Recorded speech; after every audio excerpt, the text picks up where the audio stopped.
ஏகி சபை வழங்கும்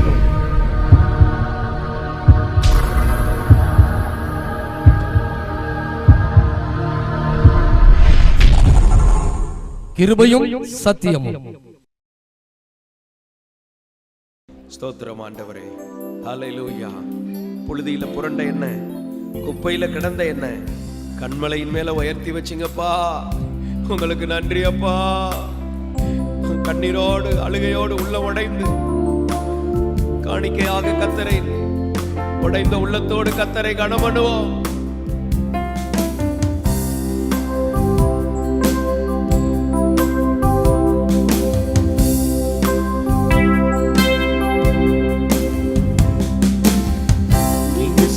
நன்மைகளை நினைச்சு பார்க்கிறேன், தினம் தினம் நன்றி சொல்லி துதிச்சு மகிழ்கிறேன். பாடுங்க. நீங்க செய்த நன்மைகளை நினைச்சு பார்க்கிறேன், தினம் தினம் நன்றி சொல்லி துதிச்சு மகிழ்கிறேன். புழுதியில் புரண்ட என்னை, குப்பையில் கிடந்த என்னை, புழுதியில் புரண்ட என்னை, குப்பையில் கிடந்த என்னை கண்மலை மேல் உயர்த்தி வச்சு உம்மை உயர்த்துவேன். கண்மலை மேல் உயர்த்தி வச்சு உம்மை உயர்த்துவேன். நன்றி ஐயா, நன்றி அப்பா, நன்றி ஐயா, நான் எல்லாம் உமக்கே. நன்றி ஐயா, நன்றி ஐயா, thank you Lord. நன்றி ஐயா,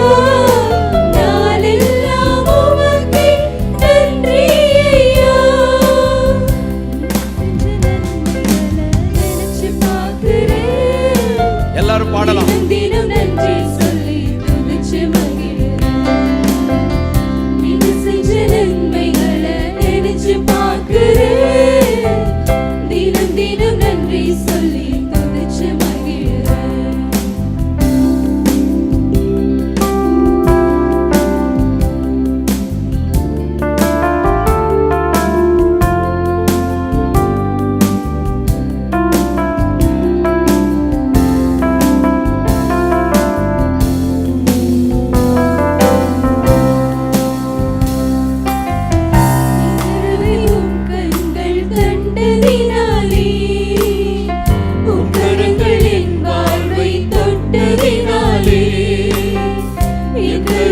உம் கண்கள் கண்டதினாலே, உம் கரங்கள் என் வாழ்வை தொட்டதினாலே, உனக்கும் உதவாத என்னை தேடி வந்தீரே.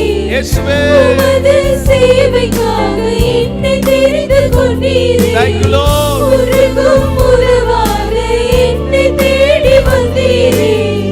உமது சேவைக்காக என்னை தெரிந்து கொண்டீரே. நன்றி ஐயா, நன்றி அப்பா, நன்றி ஐயா, நாளெல்லாம் உமக்கே. நன்றி எல்லாரும் சத்தத்தை உயர்த்தி நன்றி ஐயா, அவரை மகிமைப்படுத்துவோம். நன்றி ஐயா, நன்றி, நாளெல்லாம் உமக்கே. நன்றி ஐயா,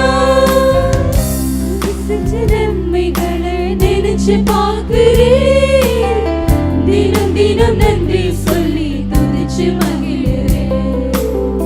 நீங்க செஞ்ச நன்மைகளை நினைச்சு பார்க்கிறேன், தினம் தினம் நன்றி சொல்லி துதிச்சு மகிழ்கிறேன். புழுதியில் புரண்ட என்னை, குப்பையில் கிடந்த என்னை, புழுதியில் புரண்ட என்னை, குப்பையில் கிடந்த என்னை கண்மலை மேல் உயர்த்தி வச்சு உம்மை உயர்த்துகிறோம். கண்மலை மேல் உயர்த்தி வச்சு உம்மை உயர்த்துவேன். நன்றி ஐயா, நன்றி ஐயா, நாளெல்லாம் உமக்கே. நன்றி ஐயா, நன்றி ஐயா, நன்றி ஐயா, நாளெல்லாம் உமக்கே. நன்றி ஐயா.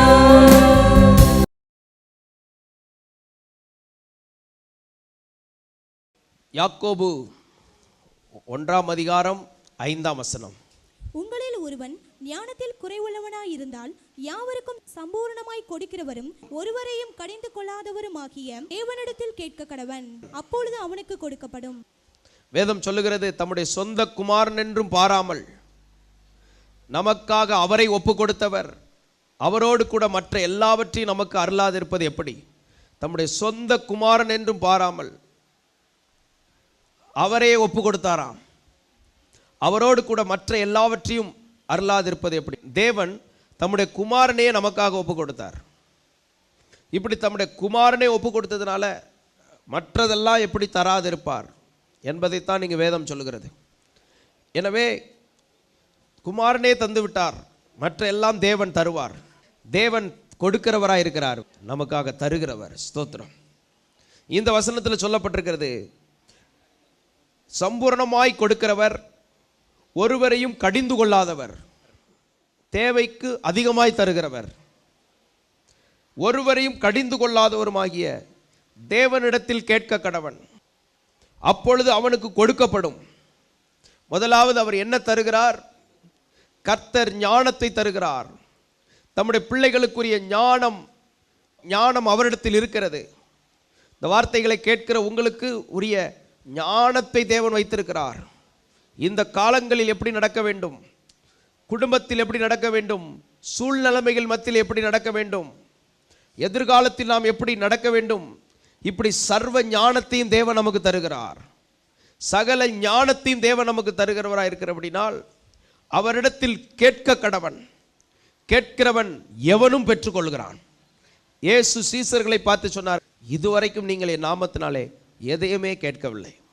டெய்லி இயேசுவோட பேசிக்கிட்டு இருக்கிறாங்க, இயேசுவோட வாழ்ந்து கொண்டு இருக்கிறாங்க, இயேசுவோட பிரயாணப்பட்டு கொண்டு இருக்கிறார்கள், இயேசுவோடு இருந்து அற்புதங்களை எல்லாம் பார்க்கிறார்கள், இயேசுவோடு இருந்து உபதேசங்களை கேட்கிறார்கள்.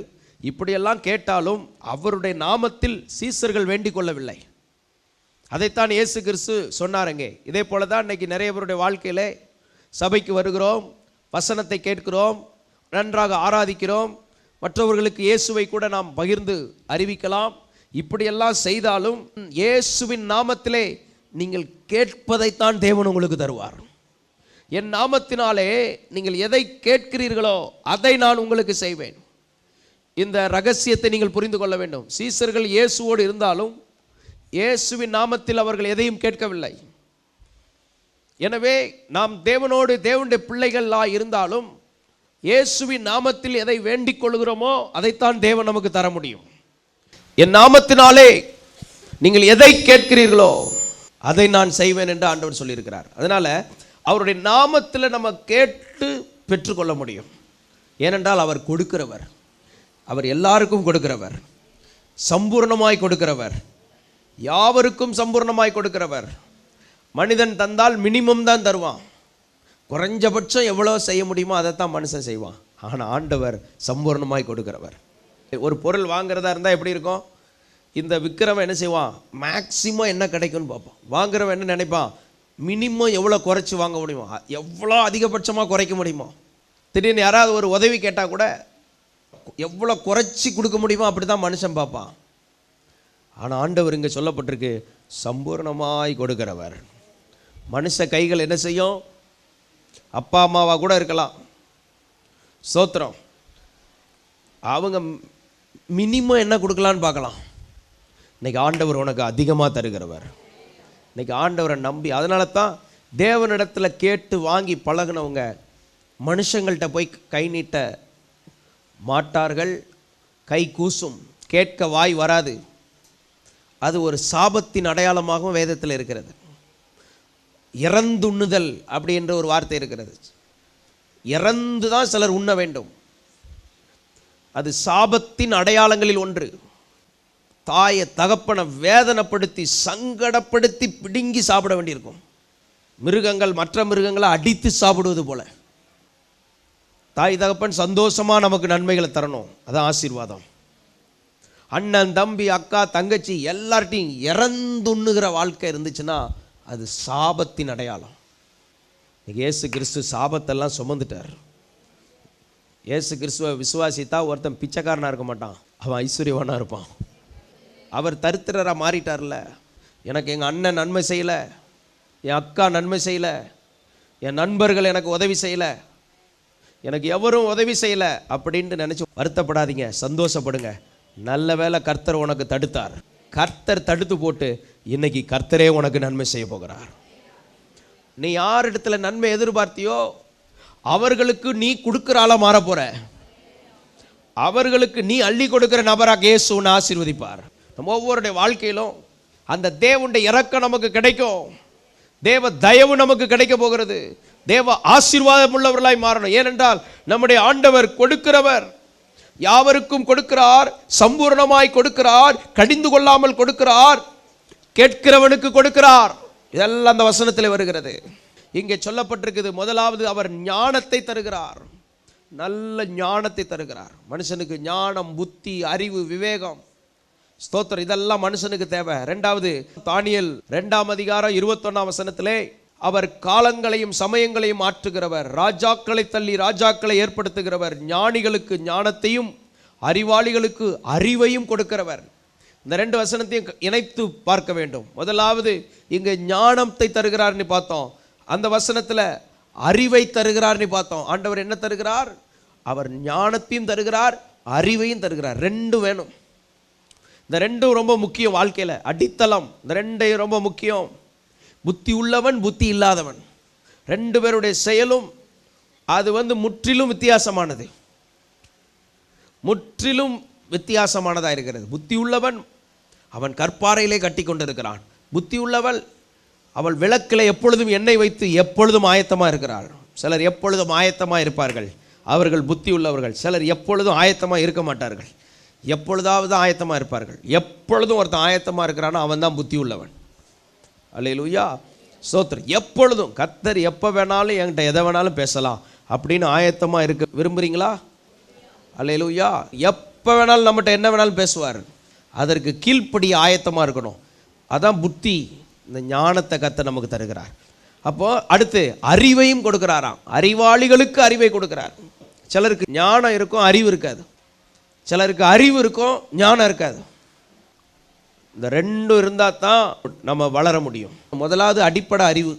அறிவு என்பது அறிந்து வைத்துக் கொள்ளுதல், ஒரு காரியத்தை தெளிவாக புரிந்து வைத்துக் கொள்ளுதல். சில வீடுகள்லாம் உட்காந்து காலையில் ஆரம்பித்தாங்கன்னா வார்த்தை வரும், பேசுனா வந்துக்கிட்டே இருக்கும். அவங்கெல்லாம் அறிவாளிகள். அந்த அறிவாளிகளுக்கு ஞானம் இருந்தால் எந்த இடத்துல எப்படி பேசணும், இடம், பொருள், ஏவல், அது தெரியாது. எந்த இடத்துல எப்படி பேசணுங்கிறது தெரியாமல் பேசுனா அறிவு இருக்குது, ஞானம் இல்லைன்னு அர்த்தம். சிலருக்கு அறிவு இருக்கும், எப்படி வாழ்க்கையில் முன்னேற என்ன செய்யணும்னு நிறைய பேருக்கு ஐடியா கொடுப்பாங்க. ஆனால் அவங்க வாழ்க்கையில் டம்மி பீஸாக இருப்பாங்க, அறிவு இருந்து ஞானம் இல்லாதவர்கள். அதனால தான் ஆண்டவர் அறிவையும் தருகிறாரு, ஞானத்தையும் தருகிறார். 2 ஆண்டவர்கிட்ட வாங்கணும். காலத்தை பிரயோஜனப்படுத்துன்னு இருக்குல்ல, அந்த பிரயோஜனப்படுத்த என்ன வேணும்?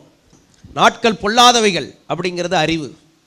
இது பொல்லாத காலம், அதை பயன்படுத்திக்க, அது ஞானம். இந்த குறிப்பிட்ட காலத்தை கர்த்தர் நம்ம கொடுத்துருக்கிறார், எவ்வளவு உழைக்க முடியுமோ. ஆபிரகாம் பார்த்து சொன்னார், நீல எம்மட்டோ அகல எம்மட்டோ அப்படின்னா நம்ம நினைப்போம், என்ன செய்வோம், ஏதோ ஒரு பிளாட் வாங்கி வீடு கட்டினா போதும். ஆண்டவர் சொல்கிறார், நீல எம்மட்டோ அம்மட்டோ போ, உனக்கு மட்டும் கிடையாது, உன் சந்ததிக்கும் தருவேங்கிறார். உனக்கு மட்டும் நடக்கக்கூடாது, 1000 சந்ததிக்கும் சேர்த்து நடக்க வேண்டியிருக்கு. நீங்களும் நானும் நம்ம ஆசீர்வாதத்தை மட்டும் பார்த்துட்டு இருக்கக்கூடாது, ஒரு 1000 சந்ததிக்குரிய ஆசீர்வாதத்துக்கு நம்மை கர்த்தர் பொறுப்பாக வச்சிருக்கிறார். நம்மை பற்றி மட்டும் உள்ள ஞானம், அறிவு போதாது, 1000 தலைமுறைகளுக்கு ஆசீர்வாதமாக இருக்கக்கூடிய ஞானமும் அறிவு இயேசு தருகிறார். உலக ஞானம் அல்ல, தேவ ஞானம், அனந்த ஞானம், மெய் ஞானத்தில் ஆண்டவர் இயேசு தருகிறார். இதெல்லாம் கர்த்தர் நமக்கு தருகிறார். அதனால அவர் அறிவையும் கொடுக்கிறார். வேதத்தை அறியாதவர்களாகி இந்த ஜனங்கள் சபிக்கப்பட்டவர்கள். அப்போ வேதத்தை வாசிக்க வாசிக்க அறிந்து வைத்துக் கொள்கிறோம். அறிந்து வைத்ததிலிருந்து என்ன நடக்கணும்னு ஆண்டவர் எடுத்து சொல்லுவார். அதான் ஞானம். நிறைய அறிவு உள்ளவனுக்கு தான் ஞானம் வரும். இயேசு நமக்கு ஞானமாக இருக்கிறார். அவர் நமக்குள்ளே இருக்கும்போது நம்மை நடத்துவார். நம்ம போக்கில் நடக்கக்கூடாது. உள்ள இயேசு எதுக்கு இருக்கிறாரு? அவர் நம்மை நடத்த, நல்வழிப்படுத்த, ஆசீர்வதிக்க, மேன்மைப்படுத்த, உயர்த்ததான் நமக்குள்ளே இருக்கிறாரு. அவர் நம்மை நடத்த இடம் கொடுத்தோம்னா நம்ம வாழ்க்கை ஆசீர்வாதமாக இருக்கும். அவர் நம்மை நடத்த இடம் கொடுக்கலன்னா நம்ம இஷ்டத்துக்கு தான் ஓடிக்கிட்டு இருப்போம். அப்போ அவரை உள்ளே இருக்கிறதே பிரயோஜனம் இல்லையே, அவர் உள்ளே இருப்பதை நாம் பயன்படுத்தலை. ஸ்தோத்திரம். எனவே முதலாவது தேவன் ஞானத்தை கொடுக்கிறார்னு பார்த்தோம், ரெண்டாவது அறிவை கொடுக்கிறார். இந்த ரெண்டும் வாழ்க்கையில் அஸ்திபாரம். உபாகமம் 8ஆம் அதிகாரம் 18ஆம் வசனத்தை வாசிக்கும் போது, உன் தேவனாகிய கர்த்தரை நினைப்பாயாக, அவரை உன் பிதாக்களுக்கு ஆணையிட்டு கொடுத்த தம்முடைய உடன்படிக்கையை உறுதிப்படுத்தும்படி இந்நாளில் உனக்கு உண்டாயிருக்கிறது போல ஐஸ்வரியத்தை சம்பாதிக்கிறதற்கான பலனை உனக்கு கொடுக்கிறவர். அடுத்து என்ன கொடுக்கிறார்னு பார்க்கும்போது ஐஸ்வரியத்தை சம்பாதிக்க பலன் தருகிறாராம். வாலிபர்களே, என்ன பலன் கொடுக்கிறாரு? ஐஸ்வர்யம் சம்பாதிக்க பலன் தருகிறார். சம்பாதிக்க பலனை தருகிறார் ஆண்டவர். இந்த ஐஸ்வர்யத்தெல்லாம் சம்பாதிக்கிற பலனை தேவன் தந்து கொண்டே இருக்கிறார். பலன் இல்லாம போய் சம்பாதிக்க முடியாது. நல்ல திடகாத்திரம், பலன், திறமைகள் இதெல்லாம் ஆண்டவர் கொடுக்கிறார். உம்முடைய மிகுந்த தயவினால் செல்வமாய் வாழ்ந்தார்கள் என்று வேதம் சொல்லுது. கட்டாத வீடு, நடாத திராட்சை தோட்டம், வெட்டாத துறவு, இதெல்லாம் கர்த்தர் கொடுத்துட்டு எப்படி வாழ வைத்தாராம்?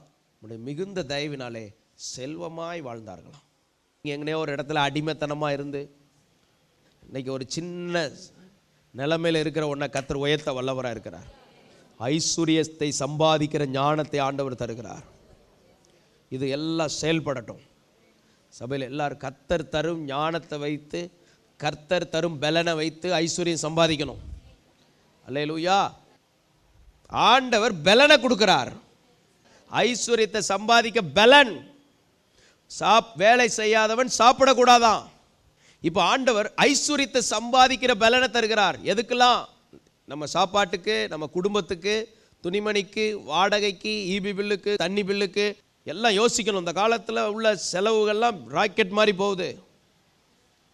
ராக்கெட் மாதிரி உள்ள செலவு, அதை கட்டுப்படுத்தணும்னா நீங்கள் அதுக்கு மேலே வளரணும். சிலர் என்ன பண்ண, வெறும் செலவை குறைச்சி அதனால் கஞ்சி குடிச்சு நடக்க முடியல டேடி, நடக்க முடியலன்னு வரக்கூடாது. அதனால் ஆண்டவரே எனக்கு பலன் தாரும், ஆசீர்வதிங்க. ஸ்தோத்திரம். எல்லாத்தையும் பட்ஜெட் போட்டு செலவு பண்ணுங்கள். பிள்ளைகளுடைய படிப்புக்கு என்ன தேவை, அடுத்த மாதத்துக்கு என்ன தேவை, அடுத்த வருஷத்துக்கு என்ன தேவை, இதெல்லாம் ஞானமாக முன்னாலே யோசிக்கணும். வேலைக்கு போகலைன்னா உங்களை நீங்களே மதிக்க மாட்டீங்க. உங்கள் மனைவி உங்களை மதிக்காது, உங்கள் வீட்டுக்காரர் உங்களை மதிக்க மாட்டார், உங்கள் பிள்ளைகள் உங்களை மதிக்காது. அதே போல் பிள்ளைகளும் வளர்ந்துட்டிங்களா, ஒரு வயசுக்கு அப்புறம் வளர்ந்துட்டிங்கன்னா அப்புறம் நீ பிரயாசப்படுறவங்களா மாறிடணும். எனவே ஐஸ்வர்யத்தை சம்பாதிக்கிற பலன், எல்லாருக்கும் இந்த பலன் வேணும். ஆண்டவரே எனக்கு இந்த பலனை தாரும். நீர் தராத பலனை வச்சு நான் ஒன்றும் பண்ண முடியாது. நீர் பலன் தாருன்னா தருவார். அடுத்தபடியாக உபாகமம் 33:20, காத்தை குறித்து காத்துக்கு விஸ்தாரமான இடத்தை கொடுக்கிறவர், காத்துக்கு விஸ்தாரமான இடத்தை கொடுக்கிறவர் ஸ்தோத்தரிக்கப்பட்டவர். ஸ்தோத்தரிக்கப்பட்டவர். என்ன இடத்தை கொடுக்கிறாரா? விஸ்தாரமான இடத்தை கொடுக்கிறாராம். நெருக்கத்தில் இருந்த என்னை விசாலம் உண்டாக்கினார் என்று வேதம் சொல்லுகிறது. ஆண்டவர் நமக்கு விஸ்தாரமான இடத்தை கொடுக்கிறார். எத்தனை பேர் இதெல்லாம் விரும்புறீங்க? இடுக்கமான வாசல் வழியே பரலோகத்துக்கு போனோம். ஆனால் எல்லாமே இடுக்கமாகவே தரமாட்டார். பாதை, பரலோக பாதை இடுக்கமே தவிர ஆசீர்வாதம்லாம் இடுக்கமானது கிடையாது. ஆசீர்வாதம் விசாலமானதை கத்த தருகிறார். நல்ல விஸ்தாரமான வேலையை கத்த தருவார், விஸ்தாரமான இடத்தை கத்த தருவார். இயேசு கிறிஸ்துக்குள்ள வந்தவொடனே சாபம் மாறினவுடனே அவங்க கைகளின் கிரியை ஆசீர்வதிக்கப்பட்டது. வேதம் சொல்லுகிறது, அவன் கைகளின் கிரியைகளை நீர் ஆசீர்வதித்தீர். யோபு எப்படி பெரிய ஆளா மாறினா? இங்கே உட்கார்ந்துருக்கிற நம்முடைய கைகளின் கிரியைகளை கத்தர் ஆசீர்வதித்தா இந்த திருச்சி மாவட்டத்தில் ஊத்ஸ் தேசம்னு சொல்லியிருக்கு. அப்போ இந்திய தேசத்தில் தேவன் நம்மை ஆசீர்வாதமாக மாற்றுவார். என் கைகளின் கிரியைகளை ஆசீர்வதியும். அப்போ விசாலமான இடத்தை கத்தர் கொடுக்கிறார். நம்ம வாழ்க்கையில் விஸ்தாரமான இடம். நீங்கள் குடியிருக்கிற வீடு விஸ்தாரமான வீடாக மாறும். அல்லேலூயா. விஸ்தாரமானதை கத்தர் உங்களுக்கு தருவார். எதுக்கு இதை சொல்ல வரேன்னா, மைண்ட் மாறணும். இந்த செய்தி கொடுக்கும் போதே உங்கள் மைண்ட் எக்ஸ்டர்ன் ஆகணும், விரிவாகணும். இந்த குறுக்கடாக சிந்திக்கிற சிந்தனை மாறணும். எதையுமே குறையாவே சிந்திக்கிறது, குற்றமாகவே சிந்திப்பது, குதர்ப்பமாகவே சிந்திப்பது, இந்த சிந்தனை எல்லாம் மாறி விஸ்தாரமாக சிந்திக்கிறத கர்த்தர் நமக்கு தர வல்லவராக இருக்கிறார். எண்ணங்களை விசாலமாக்குகிறார். ஆண்டவர் சாலமோனுக்கு திரளான மனோவிருத்தியை கொடுத்தாராம். மைண்ட் எப்படி இருக்குதான், பெரிய மனவிருத்தியை கர்த்தர் தருகிறார். சமுத்திரத்தை உண்டாக்குனவர், இங்கே ஒரு சமுத்திரத்தை வைக்க வல்லவராக இருக்கிறார். மன விருத்தியில் அப்படி ஒரு ஆசீர்வாதத்தை கத்த தர வல்லவராக இருக்கிறார். எல்லாரையும் நீங்கள் தாங்குவீங்க, எல்லாரையும் சகிப்பிப்பீங்க. அதான் பவுல் சொல்கிறார், நாங்கள் வையப்பட்டு ஆசீர்வதிக்கிறோம். நாங்கள் நெருக்கப்பட்டாலும் மற்றவங்களுக்கு நாங்கள் தரித்திரம் போல இருந்தாலும் அநேகர் ஐஸ்வர்யவானாக மாற்றுறோம். இந்த மைண்டை கத்த தருகிறார். இயேசு கிறிஸ்து ஒருவனுக்குள்ளே இருந்தால் நம்ம அநேகர் நல்லா இருக்குன்னு நினைப்போம். அல்லேலூயா. அந்த குறுகின புத்தி உள்ளவன் குறுகி கீழே விழுந்துருவான். ஆனால் பெரிய சிந்தனை உள்ளவனை கத்தர் உயர்த்தி கொண்டே இருப்பார். அதனால தான் விஸ்தாரமான இடத்தை கத்தர் கொடுக்கிறார். குடும்பங்களில் ஏன் பிரச்சனை வருது? சின்னதையும் போய் ஒன்றுமே இல்லாத விஷயத்தை போய் பெருசாக்கி இதில் வேற சாப்பிட மாட்டேன், பேச மாட்டேன். இன்னைக்கு அப்புறம் அந்த விஸ்தாரம் இல்லாத குறுகின ஆவி, குறுகின சிந்தனை, குறுகின புத்தி இதெல்லாம் நம்மை விட்டு மாறுவதாக. 136 சங்கீதம் 25 வசனம். மாம்ச தேகமுள்ள யாவுக்கும் ஆகாரம் கொடுக்கிறவரை துதியுங்கள். அடுத்து என்ன கொடுக்கிறாரா? ஆகாரம் கொடுக்கிறார். முதலாவது சொன்னேன் ஞானத்தை கொடுக்கிறார், இரண்டாவது சொன்னேன் அறிவை கொடுக்கிறார், மூணாவது சம்பாதிப்பதற்கு பலன் தருகிறார், நாலாவது விஸ்தாரமான இடத்தை கொடுக்கிறார், ஐந்தாவது ஆகாரம் கொடுக்கிறார். யோபு 38:41 காக்கை குஞ்சுகள் தேவனை நோக்கி கூப்பிட்டு ஆகாரம் இல்லாமல் பறந்து அலைகிற போது அவைகளுக்கு இரையை சவதரித்து கொடுக்கிறவர் யார்? இரையை சவதரித்து கொடுக்கிறவர் யார்? உங்களுக்கு வேண்டிய நல்ல ஆகாரங்களை கத்த தருவார். ஆகாரம் தருபவரை துதியுங்கள், அவர் கிருபை என்றும் உள்ளது. உணவு உடை உறைவிடத்தை இயேசு உங்களுக்கு தருவார். நல்ல இடத்தை தருவார், நல்ல வஸ்திரங்களை தருவார், நல்ல ஆகாரத்தை தருவார். ஆமென். அதனால நல்ல ஆகாரம் தருகிறவர் நம்முடைய ஆண்டவர். அடுத்தபடியாக ஏசாயா 42:5 வானங்களை சிருஷ்டித்து அவைகளை விரித்து பூமியையும் அதிலே உற்பத்தி ஆகிறவைகளையும் பரப்பினவரும் அதில் இருக்கிற ஜனத்துக்கு சுவாசத்தையும் அதில் நடமாடுகிறவர்களுக்கு ஆவியையும் கொடுக்கிறவரும். சுவாசத்தையும் ஆவியையும் கொடுக்கிறவர். என்ன கொடுக்கிறாரா? சுவாசத்தை கொடுக்கிறார். யாருக்காவது மூச்சு பிரச்சனை இருந்துச்சுன்னா சுவாசத்தை கொடுக்கிறவரே என் மூச்சு பிரச்சனையை மாற்றுனா மாறிடும். ஆவியை கொடுக்கிறவர். யாராவது மரணத்துக்கு ஏதுவா போராடிக்கிட்டு இருந்தா இந்த வசனத்தை பயன்படுத்தணும்.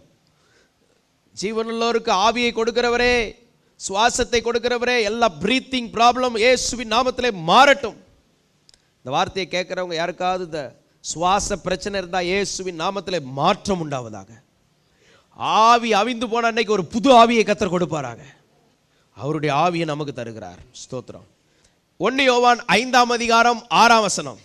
இயேசு கிறிஸ்துவாகிய இவரே ஜலத்தினாலும் இரத்தத்தினாலும் வந்தவர், ஜனத்தினாலே மாத்திரமல்ல ஜலத்தினாலும் இரத்தத்தினாலும் வந்தவர். ஆவியானவர் சத்தியமாகையால் ஆவியானவரை சாட்சி கொடுக்கிறார். ஆவியானவர் சத்தியமாகையால் ஆவியானவர் என்ன செய்றாரா? சாட்சி கொடுக்கிறார். அடுத்து ஆண்டவர் என்ன கொடுக்கிறார் பாருங்க, சாட்சி கொடுக்கிறார். இந்த வார்த்தையை எப்படி புரிந்து கொள்ளணும் தெரியுமா? ஒரு ஆளோட பழகுறீங்க, அவங்கள பற்றி மற்றவங்க என்ன சொன்னாங்க அதை பார்க்கக்கூடாது. சிலர் நல்லதை சொல்லுவாங்க, சிலர் கெட்டதை சொல்லுவாங்க. அந்த ஆள் தன்னை பற்றி என்ன சொல்லுகிறார் அதையும் பார்க்கக்கூடாது. யாரும் தன்னை பற்றி என்ன செய்ய மாட்டாங்க, நல்லது தான் சொல்லுவாங்க. நம்ம என்ன செய்யணும்னா, முதலாவது மற்றவங்க சொல்கிறத வச்சு ஒரு ஆளை எடை போடக்கூடாது. ரெண்டாவது அந்த ஆள் சொல்கிறத வச்சு எடை போடக்கூடாது. மூணாவது நமக்குள்ள ஒரு கெஸ்ஸிங் இருக்கும். இவங்களை பார்த்தா நல்லவங்களா தெரியுதே அப்படியும் கெஸ் பண்ணக்கூடாது, இவங்களை பார்த்தா கெட்டவங்களா தெரியுதே அப்படியும் கெஸ் பண்ணக்கூடாது. எப்படி ஒரு ஆளை கண்டுபிடிக்கணும்னா, இவங்க யார் ஆண்டவரேன்னு கேட்டால் போதும், ஆண்டவர் சாட்சி சொல்லுவார். ஹல்லேலூயா. நீங்கள் யாராவது உங்களை பற்றி தப்பான எண்ணங்களில் இருந்தால் கவலைப்படாதீங்க. இயேசு அதெல்லாம் அபத்தமாக்கி போட்டு ஆண்டவர் அவர்களை பற்றி உங்களை பற்றி மற்றவங்களுக்கு சாட்சி கொடுப்பார். நம்புறீங்களா? ஹல்லேலூயா.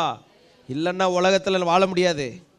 ஆண்டவர் நிற்பார் வந்து, ஏய் நீ சொன்னதெல்லாம் தப்பு, இங்கே பார், என் மகளை பார், என் மகனை பார், நான் அவன் கூட இருக்கேன், அவன் ஆசீர்வாதமாக இருப்பான், அவனை சார்ந்திருக்கிறவங்களையும் நான் ஆசீர்வதிப்பேன். கர்த்தர் நமக்காக பேசுவார், உனக்காக கர்த்தர் பேசுவார். லாபானுக்கு சொப்பனத்தில் வந்துட்டார், ஏய் அவன்கிட்ட போ, உன் மருமகனாக இருக்கலாம், அவன் என் மகன். இந்த பிரச்சனை என்னன்னா, உனக்கு மருமகனாக இருக்கலாம், எனக்கு மகங்கிறத பார்த்து நட. ஒன்று. ரெண்டாவது, அவன் வந்து உனக்கு வேணா புருஷனாக இருக்கலாம், என் மகங்கிறத நினச்சிக்க. மனைவிமார்களாக உங்கள் கணவனை எப்படி புரியணும் தெரியுமா? உங்களுக்கு கணவனாக இருக்கலாம், அவருடைய சரீரத்துக்கு தான் நீங்கள் அதிகாரி, அவருக்குள்ளே இருக்கிற ஆவிக்கும் ஆத்மாவுக்கும் இயேசு தான் அதிகாரி. மீகால் விஷயத்தில் இந்த இடத்துல தான் சிக்கல் வந்துருச்சு. அவன் கர்த்தருக்கு ஆவியில பாடுறான், துதிக்கிறான், தேவனுடைய வேலை காரியங்களில் போகும்போது இவ வந்து கட்டுப்படுத்துகிறான். அதனால் அவளுக்கு பிரச்சனை வந்துருச்சு. நம்ம வந்து இந்த பக்கத்தை தெளிவாக புரிஞ்சுக்கணும். அதே போல தான் ஒவ்வொருத்தரும், மகளோ மகனோ மனைவியோ யாராக இருந்தாலும் சரிதான், தேவனுடைய பிள்ளைங்கிறத புரியணும். இதே போல தான் கணவனோ மனைவியோ எல்லாருக்கும் பொருந்தும். ஏன் சில குறைபாடுகள் வந்துச்சுன்னா, நீ தேவனுடைய பிள்ளைன்னு நீ நினைக்காம முழு உரிமை எடுத்திருப்ப. இதே போல் நாங்கள் உங்களுக்கு நண்பர்களாக இருப்போம், போதகராக இருப்போம், மெய்ப்பராக இருப்போம், சோத்திரம். இருந்தாலும் நாங்கள் தேவனுடைய சார்பில் நிற்கிற அதிகாரிங்கிறதை நீங்கள் நினைக்கணும், தேவனுடைய பிரதிநிதிங்கிறதை நினைக்கணும். இந்த எல்லாத்தையும் புரியணும். கர்த்தர் கிருபை தர வல்லவராக இருக்கிறார். சுவாசிக்கிறீங்களா? நீ பலிபீடத்தில் தேவ மனிதர்கள் நிற்கும்போது சொல்லப்பட்ட தேவனுடைய அனாயிண்டிங் வேர்டு, அந்த வார்த்தை கர்த்தருடைய வார்த்தை. கீழே இறங்கினோடனே ஏன் வார்த்தை வரும். கீழே இறங்கி நான் பேசுவேன், நல்லா இருக்கீங்களா, சாப்பிட்டீங்களா அப்படின்னு கேட்போம், அது எங்கள் வார்த்தை. இங்கே வரும்போது கர்த்தருடைய வார்த்தை. இந்த கர்த்தருடைய வார்த்தையை நீங்கள் என்ன செய்யக்கூடாது, எந்த கிரிட்டிசைஸ் பண்ணக்கூடாது. God's word you should obey. தேவனுடைய வார்த்தைக்கு நடுங்கணும். ஜெபம் பண்ணுவோம். ஆண்டவர் நமக்கு உங்களுக்காக சாட்சி கொடுப்பார். இங்கே வந்திருக்கிற ஒவ்வொருவருக்காக கர்த்தர் சாட்சி கொடுப்பார். உனக்காக மற்றவங்கள்ட்ட பேசுவார் இயேசு கிறிஸ்து. அவங்க சொப்பனத்தில் போய் பேசுவார். அவங்க உனக்கு விரோதமாக வரக்கூடிய நேரத்தில் கூட அவங்க உள்ளத்தில் போய் இயேசு பேசுவார். என் மகனோட மோதாத, அவனுக்கு விரோதமாக பேசாதன்னு கர்த்தர் போய் பேசுவார். இப்படிப்பட்ட கர்த்தர் நமக்கு இருக்கிறார். ஒரு அல்லேலூயா சொல்கிறீங்களா? இந்த வார்த்தைக்காக கர்த்தரை ஸ்தோத்திரம் பண்ணி ஜெபம் பண்ணுங்க. நல்ல ஆண்டவரே உமக்கு ஸ்தோத்திரம். இந்த வார்த்தைகளுக்காக ஸ்தோத்திரம். இந்த வார்த்தைகளை கேட்ட ஒவ்வொருவரையும் ஆசீர்வதியும். உம்முடைய கிருபை உண்டாவதாக, உம்முடைய நன்மை உண்டாவதாக. ஆண்டவரே ஸ்தோத்திரம். இந்த வார்த்தைகளை உண்மையாய் கவனித்து ஒப்பு கொடுத்த ஒவ்வொருடைய வாழ்க்கையிலும் உடைய ஆசீர்வாதம் பெருக்கெடுத்து வருவதாக. நீர் கொடுக்கிறவர் ஆண்டவரே ஸ்தோத்திரம். நீர் எங்களுக்கு எவ்வளவோ தந்திருக்கிறீர் ஆண்டவரே. அதற்கு நன்றி உணர்வோடு வாழ ஆண்டவர் அனுக்கிரகம் பண்ணுவீராக. யார் யாருக்கு என்ன தேவையோ அது இயேசுவின் நாமத்தில் அவர்களுக்கு கிடைப்பதாக. தேவனதை அவர்களுக்கு கொடுப்பீராக. இப்பொழுதே அற்புதம் நடப்பதாக. இயேசுவின் நாமத்திலே தடைகளும் நுகங்களும் போராட்டங்களும் கட்டுகளும் உடைக்கப்படுவதாக. ஆசீர்வதிக்கிறோம். உமக்கே மகிமை செலுத்துகிறோம். இயேசுவின் நாமத்தில் பிதாவே, ஆமென். Rock City AG church service timing Sunday morning 5 a.m., 7 a.m., 9 a.m. and 11 a.m. Evening 6:30 p.m. Branch Church AG Blessing Center. Sunday morning service 9 a.m. near Ariyamangalam EB Office Street, Thidir Nagar Road. Our address AM Plaza, number 8/1, second floor, opposite Sidambaram Mahal, Trichy 620002.